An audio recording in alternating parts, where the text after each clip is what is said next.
Hello everyone and welcome back. My name is Erin and I'm glad to bring you my channel on helping you find the best emotional and physical health possible. So this is going to be a continuation of my series on healing developmental trauma. So if you like what you hear, please don't forget to subscribe to my channel, hit the thumbs up, and share this information with somebody you think might need it in order to further their healing process and help them become the best person they can be. Also, don't forget to download my free 5-part video series on tips to helping you achieve your best physical and mental health. So thanks for watching and let's get started. This one is going to be a little bit longer than some of the others, I think, because it's one of the more intense ones. So if you watched my introduction series where I talked in general about developmental trauma and things that happen when we are young to help create problems in both our emotional lives as well as our physical lives, then you kind of understand what we're going to go into. And this first one is actually connection trauma, okay? And it's probably one of the most profound ones, mostly because it happens when people are so young. Okay, so connection trauma will happen in the very first developmental stages of life, sometimes even before birth, okay? And connection starts in utero between the mother and the child. And if that's ruptured, that can create difficulties for the child and create a physical dysregulation in their body. So let me back up for a second and talk about some of the actual traumas that can happen. And you have attachment trauma and shock trauma. And attachment trauma is mostly about the relationship between the mother and the child. So when there's things like rejection early, even before they're born, maybe the child is not wanted, was an accident or something like that, that can cause emotional dysregulation within the mother and therefore the child. Also, if there's a lot of family health conflict and a lot of family conflict in general, that can help cause that kind of thing. And also mental health issues in the mother can cause some inability to attach or think of her unborn child in a positive light. The other thing that can cause these kinds of issues is shock trauma, and that can range from anything from traumatic loss in the family, death of a parent during childbirth, loss of significant family members. Sometimes you'll hear about mothers that have gone through the loss of their parent while they're pregnant, and that can create a shock trauma for the unborn child. Being premature, attempted abortions, all of those things can cause shock trauma to an unborn child. So these early threats create the same kind of threat response physically in an unborn child that they do in a human that is faced with a threat to their life in regular everyday life. So if our lives are threatened, such as, like, I don't know, we're going to get run over by a bus, or we're going to get attacked by a lion, right, if we're in a safari, our bodies are going to respond with an arousal to keep us safe. The same thing happens to a child or an unborn child with regards to facing that trauma. There's just no way around it. You're going to have that physical response even though they have no control over the situation and cannot act upon it. It happens within the mother's body, and then it also happens with the child when they're very young. So that high arousal actually disrupts the ability to connect, and if it's maintained, then the child continues to maintain difficulties in gaining connection to others, because a lot of the times they'll view their actual connection to their caregiver, their mother typically, but sometimes the father as well, as dangerous and unsafe and unable to provide that healthy connection and that feeling of safety. So that kind of constant disruption can lead to a lifetime of actually medical issues, just because of the neuroendocrine system stays aroused and unable to regulate itself in the calming fashion. And we'll get into more calming and self-regulating stuff in later videos. If people are interested in that, we can talk about that. But the dysregulation of the body does a number of things. In addition to chronic pain, you're going to see medical issues such as migraines, digestive issues, anxiety, depression, irritable bowel syndrome, environmental sensitivities, allergies, those kinds of things. So if you see some of those things going on and they can't really find the source, start looking at the emotional stuff, because that dysregulation of the emotions contributes to the physical issues. So if we look at how our social connections kind of help us with our own self-regulation, then we can kind of understand that the inability to connect to people in general, not just the parent, but other people as you get older, can continue to cause ongoing issues. So they end up with this conflict between this need or this drive to connect, and then the feeling that it's afraid, that they're afraid, and that this is threatening, that the connection is threatening, because that early person they were attempting to connect to was somehow not able to keep them safe. Okay, so it sometimes can be a little bit of a challenge to, how do you identify these people that have this connection trauma? They don't always seem obvious because they will express the desire for connection, but then they can't do it. And so they start to get into relationships and they try to connect, and then they rupture the relationships either through their behaviors, mostly due to their fear, and their fear creates a behavior that will rupture the relationship. So internally, they will typically have a couple of different responses. So in most developmental traumas, there are a shame identification and then a pride identification. The shame identifications are usually pretty deep, and then the pride identifications will kind of come out as a protective factor or a reaction to the shame identifications. So in a connection trauma, the people feel terrified and inadequate, and they feel that they don't fit in or that they're a burden on others. Okay, and that's their shame identification. Now, they may develop as a reaction, especially as they age, this kind of a pride-based identification where they become obsessed with their roles, is one of the things that they'll see, is they're very career-oriented, okay? Sometimes they become an overthinking type where they rationalize everything that happens to them in order to feel safe, okay? Then they can also be over-spiritualization, where they tend to kind of always be out in their head somewhere and thinking about connections to fantasy, for lack of a better term.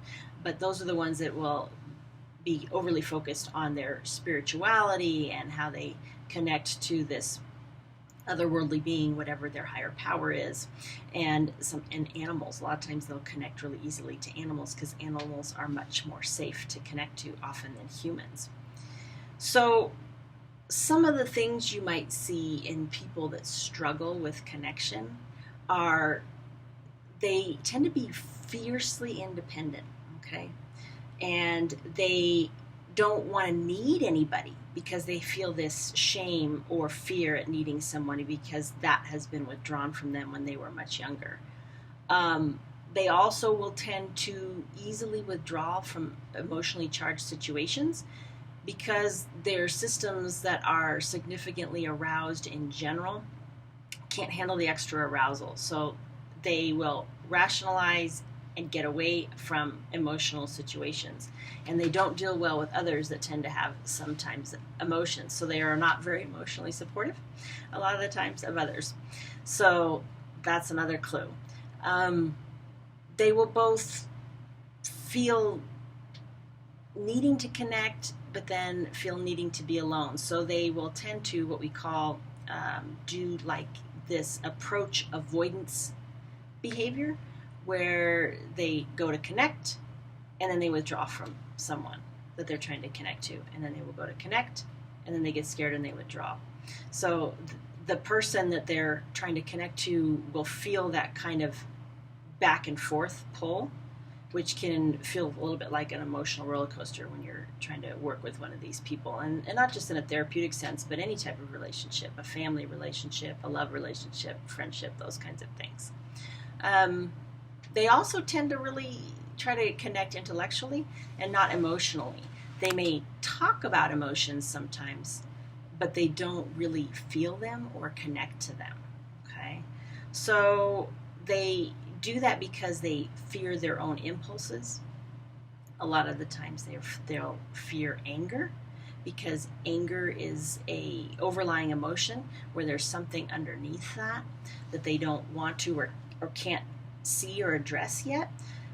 They also often fear death and disease and crowds. A lot of times they do not like to be around crowds, and that's typically because in crowds there's a lot of emotional energy and a lot of different kinds of emotional energy, and they cannot handle that piece. So they also will withdraw by trying to control everything. They have this need to kind of control their environment and themselves, and they can be seen as over-controlling of everything. And that's a fear-based response, to just try to control their anxiety through all of that. And they have difficulty with intimate relationships, and they tend to be the ones we call commitment phobic, those kinds of things. You'll tend to see that because they will, like I said, want to be in a relationship or want to connect to others, but then they rupture the relationship based on their anxieties and their fears. So this can really be a challenge for the therapist if that's what they choose to do, because if they want to have good relationships, they can. There is hope for that, but it takes a skilled therapist to really work on some of these underlying traumas, because unfortunately they don't remember a lot of their traumas, or they won't necessarily know because they've never asked their parents these kinds of questions about what happened before they were born, or those stories are not always passed down between family members. So, and everybody's going to perceive that a little bit differently. So what people have said, oh, is no big deal, could have been traumatic to the unborn child or the baby, whatever that may be. So then, like we've talked about earlier, the dysregulation kind of gets stored in the body, and then feelings, of course, are expressed mostly in the body, because all of this rupture happens when you're pre-verbal. So when ruptures happen in the pre-verbal stages, feelings get stored in the body because there's no way to express them. And that's why cognitive therapies, if you're doing treatment and that kind of stuff, cognitive therapies don't work as well, because even though we might assign meaning to these memories, they didn't have meaning to them at the point in time that they happened. It just doesn't work that way because they have not assigned a language to it yet. So these types of therapies that work best for this kind of trauma is much more body-based, and trying to figure out what they're feeling in their body, even if it is just the fear, the constant fear. They want to focus on figuring out what makes them feel safe, so they can recognize the safety feelings, because they're so stuck in fear, they don't even know what safety feels like. They just know it's different, and that can be fear-provoking in itself. So another treatment goal might be working on building trust with these people, because building trust is the only way to start building that connection in relationships. So they have to practice feeling what that feels like in general. They also need to learn to trust their emotional experience and understand it and interpret it, because their internal experience is significant in how they relate to the world.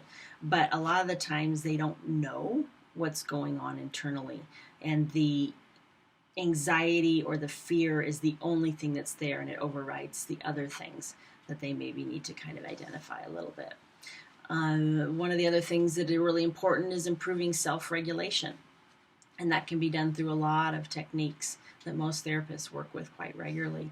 And they're going to work through support of the ventral vagal system, which we're not going to go into in this video, but that's about a nervous regulatory system function that helps us calm down and not react to our environment and understand the feelings of safety after a traumatic event, and improve social connection. Sometimes the therapeutic relationship is the first true connection that they can have. And so it's real important to find a therapist that they can do that with. And sometimes it takes a while. And these people, when they're in therapy, they will tend to rupture their relationship sometimes, and they might leave and they might come back.